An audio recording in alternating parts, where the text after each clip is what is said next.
belum lama ini ada netizen yang meng-accuse aku nggak antri.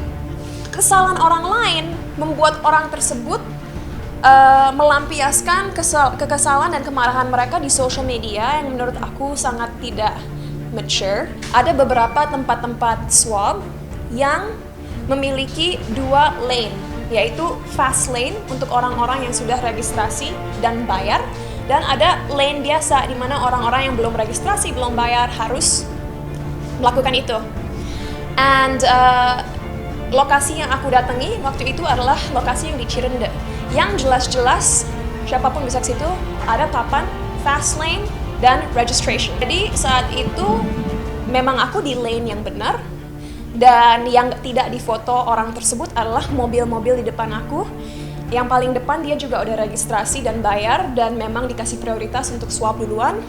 Yang di tengah-tengah depan yang seharusnya tidak mengambil fast lane tapi berantri di tempat registrasi, mereka tidak melakukan itu. So of course orang-orang swabnya akan datang ke mobil aku duluan karena sama seperti mobil yang paling depan. Aku udah registrasi, udah bayar.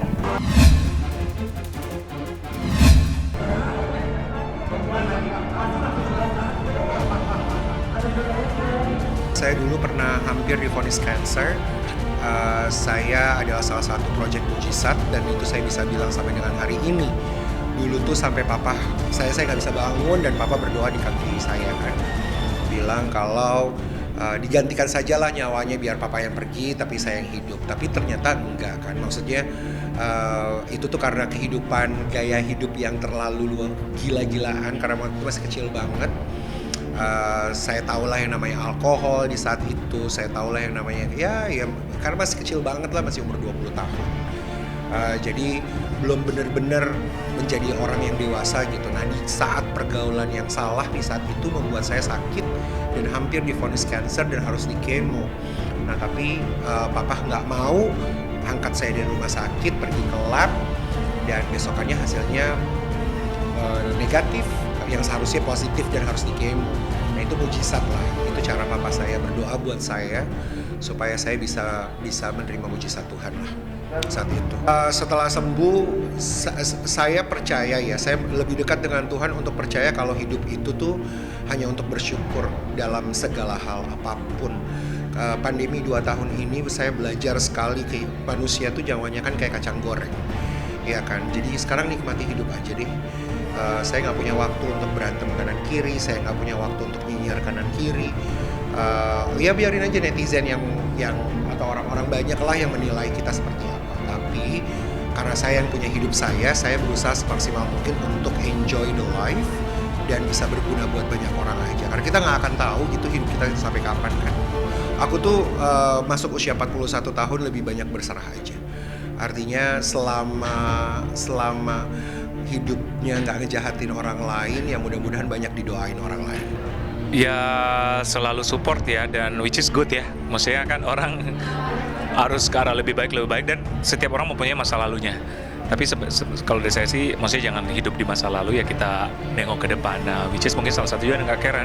Buktinya lewat sekarang dia jadi salah satu fashion stylist ternama di Indonesia. Which is dengan latar belakang perjuangan yang luar biasa ya. Nah, sekarang sudah menghasilkan, udah terbukti bahwa kalau kita rubah mindset kita ke arah positif akan jadi baik. Kemarin itu kan sebuah kebetulan ya kan, jadi sebuah kebetulan. Jadi kalau juga senang main badminton, pada akhirnya ya ketemu ya kita di sana gitu loh. Jadi bukan ada sebuah janji, enggak, kebetulan ketemu di sana. Juga baru ya, jadi mau dibilang seperti apa kan nanti biar nggak salah ya. Jadi menilai orang itu kan nggak boleh ya kan. Artinya ya sepanjang ini sih Zat baik. Baik ayah, baik, sering chat bareng juga, jadi ya udah gitu, makanya seneng, baik ayah mah. Kalau ayah mah support gitu, apalagi kan aku maksudnya udah lama sendiri gitu lah kemarin, jadi mungkin ada suatu kebanggaan dan kayak akhirnya anak saya tuh suka cewek gitu kan. Ayah saya tuh udah takut banget, ayah saya udah takut gitu, makanya aku udah bilang ya tenang, kata aku tuh. Jadi waktu itu aku sempat bilang, adalah di podcast aku sempat bilang kalau suatu saat aku bakal nemuin seseorang yang memang ketemu karena aku pengen, karena satu sifat gitu, aku pengen kayak ngaca si perempuan ini tuh, jadi aku ngeliat dia kayak ngeliat aku gitu, dan ya gitu aja, ngalir gitu aja. Buat nikah nggak? Sebenarnya pada dasarnya karena aku tuh pengen sama-sama mencari seseorang yang memang saling support ya. Jadi ketika ketemu sama dia, lini itu kita sama-sama support. Jadi walaupun perjalanan kan masih jauh ya, jadi kita nggak perlu mikirin dulu yang sulit-sulit gitu ya. Jadi aku bilang sama dia juga, yang penting kita sekarang sama-sama support, terus juga sama-sama fokus kerja gitu sih.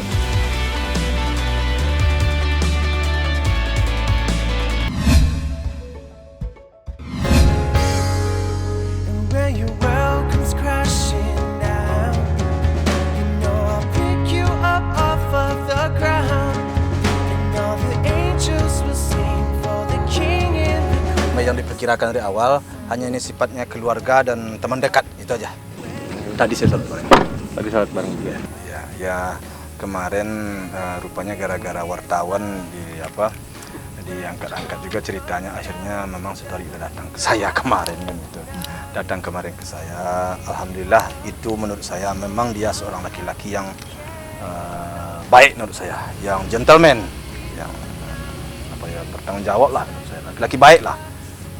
Pergaulannya hubungannya dengan anak saya kan baru, istilah orangnya belum seumur jagung, baru kemarin sore, dan sekarang dia udah datang ke saya, menemui saya.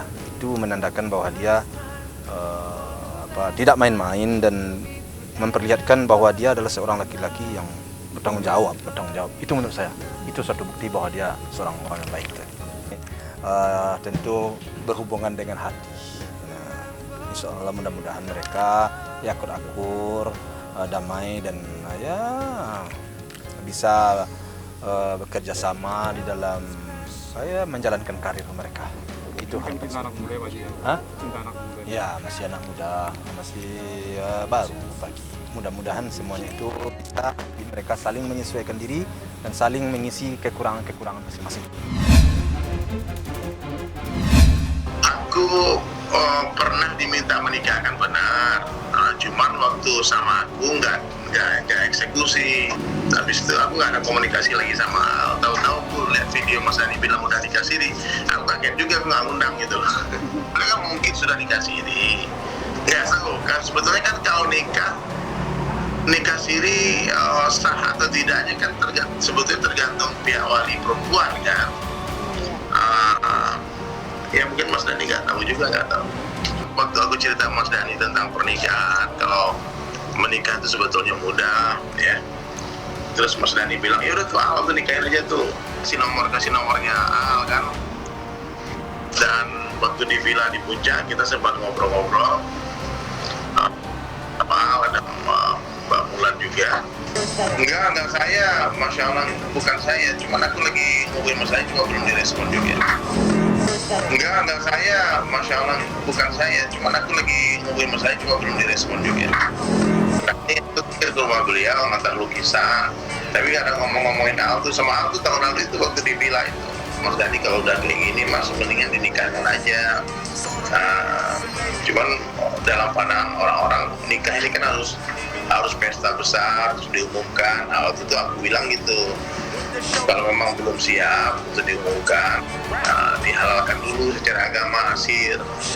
Kalau siri itu bukan diumumkan seperti ini, nggak ada yang tahu. Tapi Mas Dhani bilang nikah siri, tapi dia bilang di media kan lucu juga.